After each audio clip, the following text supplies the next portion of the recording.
tapos na tayo mag-tour sa room na lang. Ngayon naman, pasok tayo sa toilet and bathroom lang. No? Pag bukas ng pinto, ito yung makikita natin. No? Towel cabinet to. Nilagyan natin ng dalawang pinto sa baba.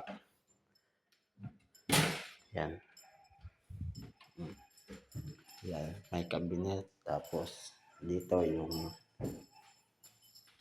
lavatory nila. No?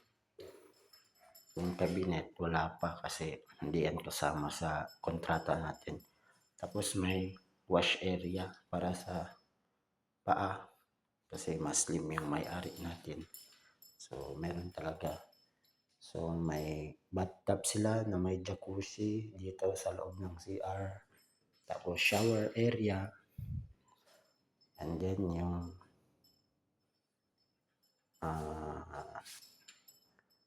toilet area nila, no, may ano din dito. Lagayan ng mga towel din to. So, bale, back to back siya. So, ito yung, yan, shower area nila. Floor to ceiling din yung tiles. Actually, yung tiles hindi kami ang gumawa.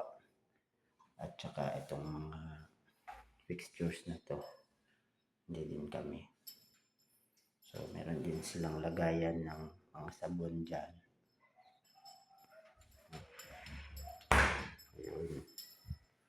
So, yun. Kita nyo yung toilet and bathroom.